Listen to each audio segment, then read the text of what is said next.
Well, hello and welcome to episode 120 of Retropower Uncut. And as you will see, I have substituted my brother this week in the assembly shop because he's actually away up in Scotland at the moment. So I've been familiarising myself with what's been going on in here because although I've been aware, obviously I'm generally living mainly in the fabrication workshop, but I've just had a little run through and make sure I'm more or less au fait with what's been happening in here. So we're going to start with the E-Type rebuild, and there's been a bit of progress going on in the background with some visible progress as well. So in the background currently, though Jamie will have got some footage I think, the chrome work has gone away to Derby plating for restoration and re-chroming. The various pieces need varying degrees of work, but we generally hand it to them and they pretty much deal with it, which is really nice. And they always do an absolutely outstanding job. So Adam has been working on a final trial fit. We did trial fit all of the chrome work at the body prep stage, but he's just done a final trial fit of everything, and also some of the fasteners, some of the captive fasteners in some of that chrome work were not very clever. Some of the threads were a bit rough. We did the initial trial fit with them, but actually they needed a bit of rework really. So that's been done as well. There have been some new fasteners welded into a couple of the parts. Final alignment's all checked. Just make sure everything's will go back on correctly and all the fasteners are good and everything like that. That's all been done. Those parts have then been taken off and all batched up together, photographed, and all taken up to Derby plating for re-chroming. And then while we're on the plating theme, we've actually picked up a batch of zinc plated parts from the zinc platers we use. As we've mentioned before, we tend not to use an awful lot of zinc plate parts underneath the car because they're not very durable. Now we're using a few parts on this under the car where they're more, because it's not a fastidious originality restoration, but we're keeping a reasonable level of originality. In E-Type terms, it's not going to be original, but compared to a lot of our builds, it's relatively original. You'll see as we go, there are going to be various upgrades just to make the car usable. But equally, we're not going away from the zinc plating in terms of some of the underside fasteners and that side of things. So there are some zinc plated parts there. I'm waffling on really, going off on sidetracks. But also there's parts like various zinc plated parts in the engine bay, like these brackets, where in some cases we're reusing old parts, like that bracket for example. And the zinc plating is perfectly acceptable there. There's no road grime going to get onto them. You know, they stay relatively clean, and the plating will be relatively durable there. So we've had a batch of silver zinc clear passive 8 zinc plated parts back, which has enabled a bit more assembly to take place. And then also going on, we've been refurbishing a few parts. Obviously there's some new parts which have all been collected together to try and batch the work through our paint processes. So I think we've touched on before, refurbished the header tank, which I think we've shown before, knocked a few dents out in it, done a little bit of skim of filler work here and there on it just to tidy that up and make it look really nice. And then that's obviously been painted. Then the master cylinder is new, and the two master cylinders are both new parts, but they come with no painted finish on them. So they've been stripped down and painted and then reassembled. New brake servo. And then the vacuum reservoir tank, that's been again cleaned up and refurbished and painted, so they're all ready. They've all now been fitted. Adam's been on with those, getting all them assembled. He's been doing various other bits of assembly of pedal box, got the throttle pedal in place, got the brake pedal in place. He was just doing that this morning. And then he's also moved on to doing some of the further door assembly. Obviously the doors are on the hinges, but no other assembly had been done, so he's started work on the lock assemblies. And also there's a couple of brackets missing, and there are various parts missing on this car. Some had rusted away, some were unserviceable, and some were just missing from strip down. One or two, not very many, but one or two bits that missing at strip down, which were possibly just unserviceable and thrown away at the point of strip down. We didn't strip the car down. It was stripped down very carefully. All the parts were kept together, but there are one or two bits where I suspect they must have been rusty at the point of strip down. They've then been thrown away. So he's just been refabricating a couple of brackets that are no longer available. And on that subject, one of the things with this car is it's quite an oddball E-Type. It's a Series 2, 2+2. which is a fairly easy thing to say, and that should really contain it in terms of the parts available. We're not E-Type experts, and there'll be people out there that are far more expert than us. One of the things that makes this car seemingly fairly unique in terms of parts is that it was fitted with air conditioning. So there's this pressing in the bulkhead here, which changes quite a lot of the bracketry and quite a lot of the parts fitted to the car. And the one that's relevant to me waffling on now is this, which is the original screen wash reservoir bracket, which is too badly corroded to reuse. We can't blast it, it's too thin, it'll be too scruffy to reuse, and doesn't appear to be an available part, and we can't actually find that part in any parts catalogue that we know of. No E-Type, according to the parts catalogues we've got, no E-Type was fitted with that bracket. Obviously it was, because this was. It appears to be unique to the Series 2, 2+2 fitted with air conditioning. So fabricated a new one because we can't seem to get them, so just made a new one. Fits down there. Leads me on to a question actually, if any eagle-eyed or expert viewers would know. This is the screen wash tank that was in the car, as was, which doesn't fit that bracket particularly well. It can be made to fit it, but it doesn't particularly fit it very well. We think that is designed to go into that type of bracket, which is not the correct bracket for this car. So we've got a new one of those, which will fit the bracket, kind of like that. But we're not sure that that's the correct tank for it. So if anybody knows what tank a Series 2, 2+2 with air conditioning should have, I'd be interested to know. And I think that pretty much gets us to where we're at on E-Type. So we'll march on, we'll march past the Manta. There's been a few little jobs done on this. They're not particularly photogenic tasks, it's more door build-up stuff. So locks, we've got the owner of the car had sourced new outer barrel outers for the doors, but wanted to use the original lock set because he had a matching lock set for it. So we've been rebuilding the lock barrels with the original inners but new plated outers, and then rebuilding the glass run sections in the doors, which has brought on its own share of headaches. These little pieces sticking up here where the mirrors would originally have gone, you can get them blanked, but they're quite hard to get hold of. You need to get the blank from a left-hand drive car and a blank from a right-hand drive car to blank them both in order to revert to using the mirrors fitted to the doors, which were fitted to the Manta 400 models, which is what this car's going to have on it, which means you need the blanks for both sides. So anyway, the owners managed to source blanks for both sides. The complication we've got is, if I open the door, I can demonstrate it, that there is a tiny piece of rubber just here where this fits into, where this glass run casting fits into the door. There's a little rubber piece that fits between the two there. We've got one for this side, we haven't got one for that side, so I'm trying to track down a tiny little obsolete rubber moulding to enable us to fit the casting into the door that side. So that's where we're at on that one.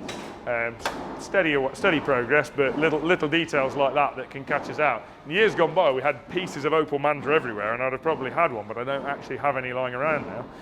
Now, walking on past the Mustang, this has been out on the road. Adam took this out yesterday, and all reasonably well.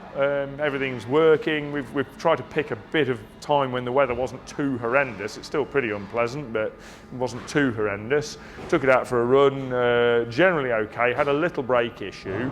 We found that we weren't quite getting clearance on the master cylinder push rod, so we got a bit of it was fine for probably 10 minutes driving, and then at about the 15-20 minutes mark, we started getting some brake binding coming in, and started getting a bit of heating in the front brakes where the brakes weren't fully releasing. So he's come back in, they've adjusted the master cylinder push rod, made a little change there. We seem to have the brakes are now clearing again, but it needs to go back out on the road for another trial just to see. The forecast is dry today. Looking out of the door, doesn't look all that dry to me, but we'll see. Hopefully the weather will cheer up a bit, and I think Adam will take this out again a bit later on for another little drive and just check that the brakes are clearing properly. The benefit of them not clearing for a bit is they've kind of bedded themselves in nicely now. So where we were getting a bit of I'll pause for a lot of loud hammering next door, where we were getting a bit of springiness in the pedal because the pads weren't quite bedded to the discs. They are now bedded to the discs. So he can go out and just reappraise the brakes again, and hopefully we'll get release on that push rod. So we'll see where that goes following another test drive. Apart from that, apart from that issue, all appears good, but we need to get some more miles on it, really. That's the situation with that.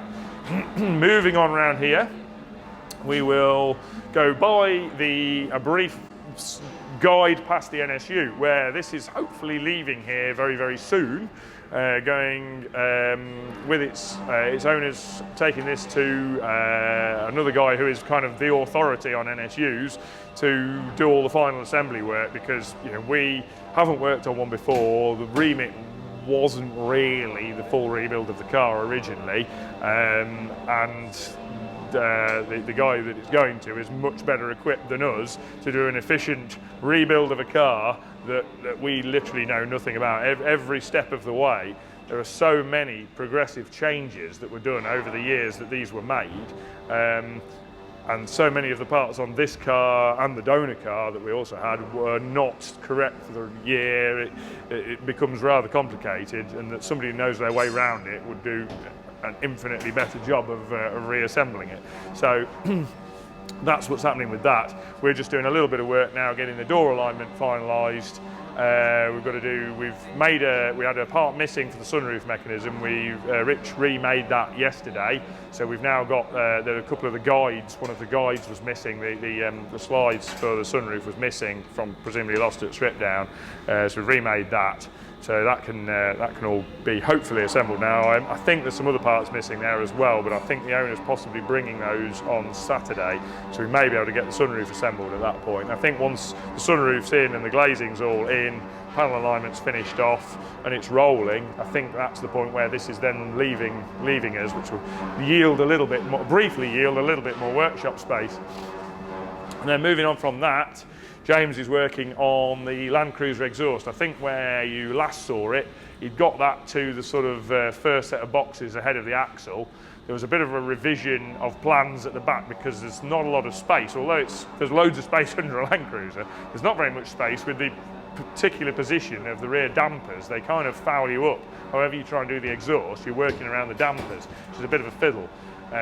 So there was a bit of a revision on how to do the rear box arrangement and put a transverse box in, put a twin pipe straight through transverse box in transversely, so that the two systems basically go through that and cross over. That's now in, and he's been working on getting all that aligned, which is quite a fiddly job. Getting all that aligned, getting the tailpipes to clear, the underbody come out of the back of the car at level and straight and at the right angle and everything, and getting all that lot done, getting it all tacked up, fully welded, putting it back in. And he's just started on the mounting arrangements now to getting all of the system hung under the car. So early middle of next week we should be all wrapped up in terms of exhaust installation, and it'll be on to the next step, which I don't actually know what the next step is on this. There's a lot of detail work to be done, so Cal will be far more au fait with that situation than me. But yeah, we're getting towards the tail end of the exhaust fabrication. In the background, I believe the inlet manifold, I think, is being machined. I think that's currently being machined for this. So we're getting a little bit closer again now to being able to run it, which we're all looking forward to. As I say, the major item we're missing there is the inlet manifold. So hopefully we're getting a step closer in the background to that being all together and ready to go. I think that's pretty much where we're at on that. And then coming across here, we've got various parts on that mat down there, which I think have been covered before. We've got the 3D printed flank vents, which have been 3D printed in a filled nylon, like a stable nylon material, which I think George is about to fit, because the mounts for them have also been machined. It's currently got the 3D printed mounts in there, are machine mounts going in underneath there to mount the vents, and then the vents themselves are actually a 3D printed item that then screws onto the aluminium machine mount. So that's all waiting to go in. But the other noticeable change is that the revised rear lights are now in as well. These were drawn up some time ago. We've been pondering, originally the plan was to machine these in aluminium, but they'd be very, very tricky to machine. Possible, using a wire, we could wire erode them and then do final machining on them, but it's a pretty expensive piece of machining for a lamp. And we concluded actually it would be a better idea to 3D print them. There was a bit of toing and froing in terms of materials that would be stable enough and durable enough to withstand the environment of being on the outside of the car for long period, for a long term. But again, this filled nylon material seems to be pretty good. We'll need to do some durability trials to find out, but hopefully it should be pretty good. And we can get enough detail in that print to get all the design features on show correctly. So George has got those fitted yesterday, and they're looking pretty damn good. So we're pretty happy with that. And I think that pretty much rounds up where we're at on the assembly front. So I'll take myself through to the fabrication shop, and we'll have a walk through there and go through the progress that side. I'm here again. So we're here in the fabrication shop now, and it's a hive of activity. So Sam is currently, as you can see, working on the transmission tunnel. He's building up the section that accommodates the gear shift mechanism and the gear lever, and will kind of accommodate the centre console area on top of the tunnel. So he's just working on fabricating that at the minute.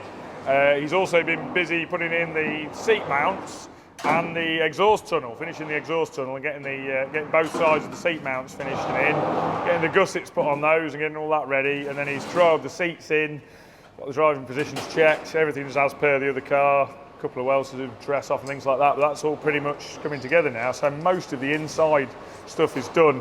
There was a section of the tunnel that he's beaten out and got blended in and welded into the rest of the exhaust tunnel, so that's all ready now to have the exhaust put into it. In the meantime, there's been some work going on in the back. Tom's got the fuel tank mounts done based on the drawings for the fuel tank. I finished off just before Christmas. They've gone off to Concept Racing to do the aluminium fuel tanks. They haven't started on those, which was good because I found a little tweak we had to make where I thought we were going to be able to put the fuel tank straps, the mounting straps. We couldn't because of another complication that's difficult to explain, but basically I couldn't put them there. We had to change the brackets on that. So we revised the drawing slightly and deleted one of the brackets that was going to be holding on the rear tank trim cover, if you like, the trim that tidies up the front of the boot area that is going to bolt to some brackets on the back of the fuel tank. That needed altering. So anyway, that's done. That's all done. Tom's finished the brackets there. Tom's currently putting the brackets in the second car now. He's also finished off the last bits of the dash, and Scott's working on the front of the car. He's been doing a bit of two lots of work really. He's been working on this, but he's also been doing the final TIG weld work on the Land Cruiser. So he's been doing the final TIG welds. He's very upset because he's broken his number 16 cup. He's got one of the, what make? Oh, the Furic. He's got a Furic number 16 cup with the titanium protector on it, and he's managed to break it even though it's got the titanium protector on it. So he was very upset about that, weren't you? Most distraught. So we need to buy a new. In fact, no, I bought one, haven't I? Yeah, I've got it. We've got it coming. We've got a new glass cup, new Pyrex cup coming for that. So, but he's managed to do some pretty welds anyway, so it's all right. But yeah, Scott's currently working on the cutout for the dry sump tank that sits in here. There's a cutout here for the dry sump tank. It's really easy to show on this now. It's a bit hard on the other car because it's busy in there, but yeah, cutout in there for the dry sump tank. There's a cutout more or less symmetrical this side for the electric aircon compressor. But yeah, he's getting that in now. He's done the front slam panel, which is lurking here, which is basically a copy of the one done for the other car, which is the simplified slam panel that we've decided to do. So he's done a copy of that, fabricated that up as per the one on the other car. And he's also made up the side sections and the radiator mountings, got all that screwed in place, sorry, and ready to go. The next step on the front area is to do the front body cross member that goes across underneath and mounts the balance, which is done on the other car. But that really needs these bits to be done first, just because they're a lot easier to get at. So he's doing those sections first. We'll get all the cutouts done, then he's going to crack on with that. Also visible from here, actually, I've just noticed Sam's also done welded in the enlarged transmission tunnel, got all that welded in place. And then Tom's also been cracking on with getting, I can't see it lying around actually, but Tom's also been getting on with, I can see one of them, the bracketry for mounting the HVAC unit in this car. We'd already done it for the other car, so he's copying the bracketry over for mounting the HVAC onto the bulkhead in this car as well. But he's moved on to something else now, which we'll catch up with in a minute. I think we'll probably leave the Escort there. We'll move on to the Churchill Jag, where I'm looking for an air filter. Can I grab that air filter unit, Stu?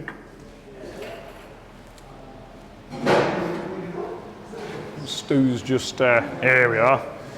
Here we go. We were wanting to do an enclosed air filter container, basically, that can mount under the inner wing behind the headlight, out of the way there, but that won't fill with water, that's basically reasonably close to the elements, and that's also modifiable, so not made of plastic. And we had a bit of a trawl around and decided that one of these, I think it's ex-military Land Rover 90, dry air cleaners, not the oil bath type, but the dry ones, would be fairly easy to modify and swap the inlets and outlets round on, so that we can still keep the water drain duct bill on it, but on the other end, still keep the original intake, so we can duct it to a nice cold air inlet on the front. So we've got water drain, cold air inlet, and then we can swap what was the original outlet to the engine round to the other end to what was the lid, if you like. So we put a 3-inch spigot into that, which will feed the intake to the engine, and then onto the underside of that spigot will be a K&N cone type element, and then that will sit on a little standoff inside. The lid will push down and socket into that, and then clamp down. There we go, all assembled. Nice unit, decent air filter, nice cold air feed, all enclosed, and won't get any water drawn up the inlet. So that worked out quite nicely actually. We were trying to sort of fathom a way without having to, it's one of those cases where you don't really want to fabricate everything from scratch, but at the same time you do want to be able to make it fit the exact space you've got and fit for purpose, not sort of degrade the aim of the exercise by just making it from something that came to hand. So it really was a nice solution to the job. I'll just lay that down there. And Stu's now on with the sill fitment. Following doing that and working out a bit of bracketry in here that was going to be linked to that, he's moved on to the sill fit up. He's got them mocked up, but he's now working on the final welding in place of the sills and getting the fit of the doors to the sills correct, and just getting all of that in place. I'm just looking now to see exactly where he's working now, but he's getting all the sills in place, ready for say all the sills. There's only 2, getting the 2 sills in place and getting them all lined up and ready for welding, and the final fit between the sill and the quarter panel, that leaded joint where they meet. So he's getting all that ready, and that's all coming together quite reasonably well. Is that pretty much summarise where you're at, Stu? I'm trying to remember. Oh, is that this? Yeah. Sorry, I lost. This is where I'm trying to. I've a lot to keep track of this week, and I've forgotten. Yeah, this side. Yes. Yeah, of course. The fairly significant thing is where there was a big hole this side. There's the inner wing now. The inner wing this side was quite heavily modified for various reasons. Chiefly of which it fouled the engine, but there's a couple of other areas that needed tweaking, and there's also holes in it that aren't needed and shapes in it that aren't needed. And basically, it was made a nicer job to cut the whole lot out and then refabricate it as a new, nice, clean piece. And also wanted a hatch to allow access to the alternator, just because it's extremely difficult to fit the alternator from above or below without some sort of extra access. So now Stu's put an inspection hatch in the inner wing this side to match the inspection hatch by the air conditioning compressor the other side. So the 2 paired up mean that you've now got reasonable access to the sort of rotating stuff without too much trauma. So yeah, that's all come together nicely. It's a nice piece of shaping work, that inspection hatch. It's all looking really good. And so he's now on to sills, and then we're going to be pretty close to getting all the front end sheet metal fitted up, and things are coming together pretty well at that point. It's all looking pretty good. Just out of camera shot behind you, we've got a job in for Media Blast. We're actually not doing the metal work on this one in-house. That's going to be done by Andy Hall, who we'll actually meet in a minute because he's actually just over here, as long as he's not too camera shy.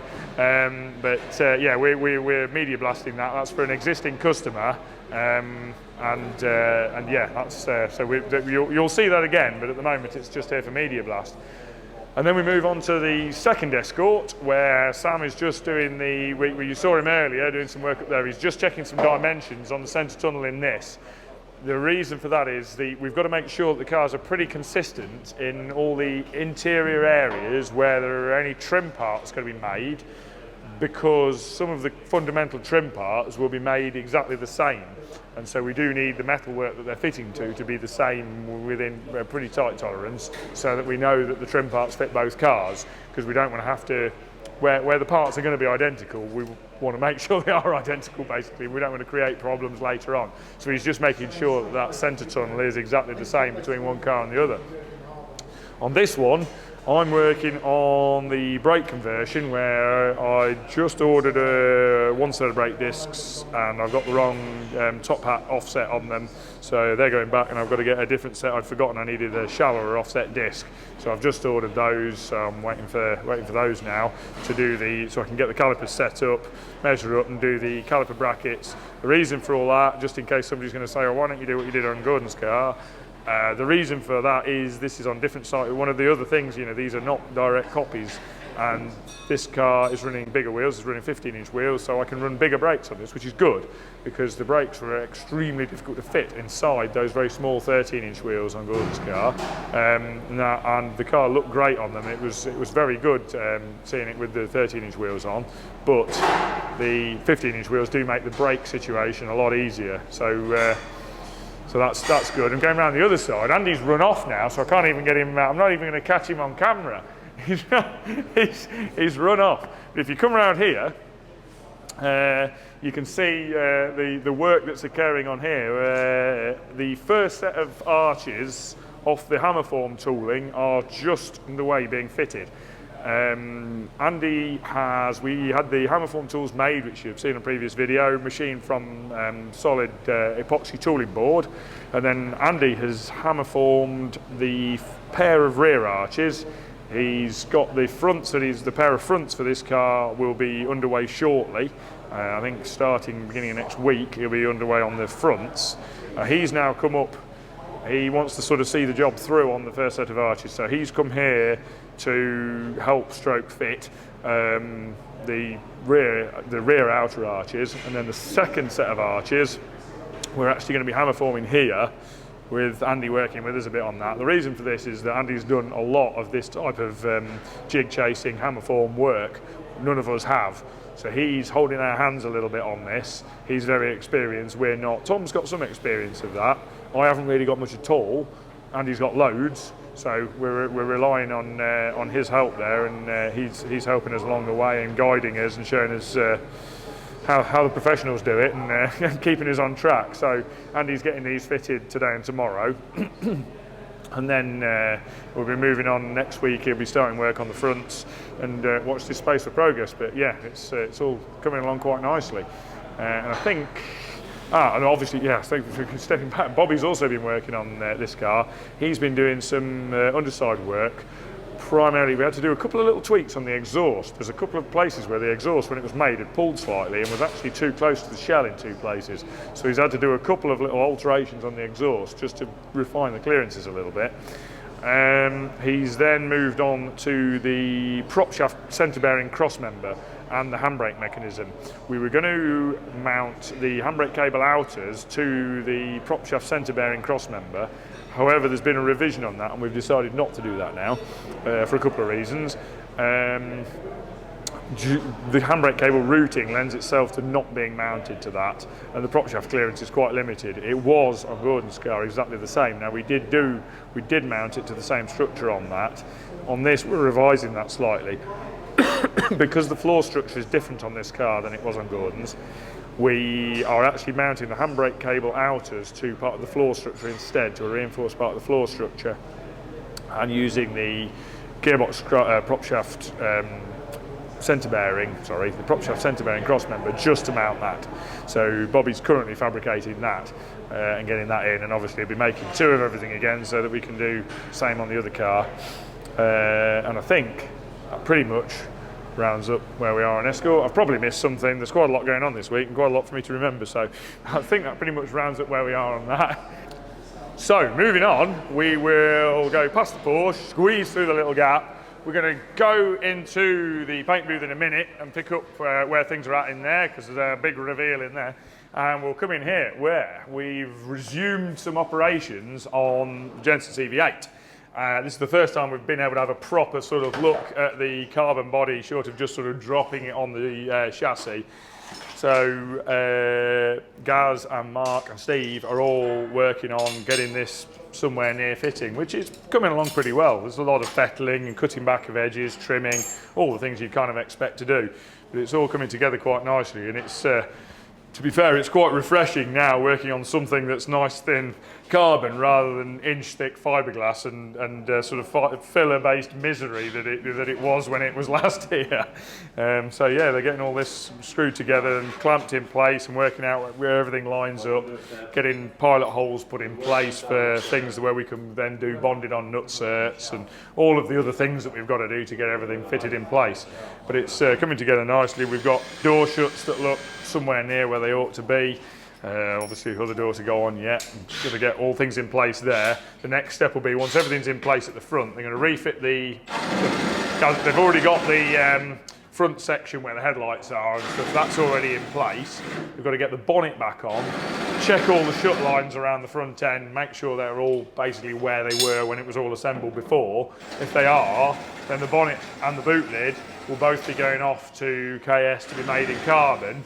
And then in the meantime, we'll be getting the car levelled up, getting the rear end all laser levelled up, getting everything set up, and so we're all happy with the positioning, and then KS will be coming out to laminate in situ the return edge that mounts the whole rear part of the body onto the chassis, which basically goes from the bottom of the B post all the way round the inner arch, round down, round the back of the boot floor, and then up and over the arch that side, because all of that section mounts on a lip that is bolted to the body shell.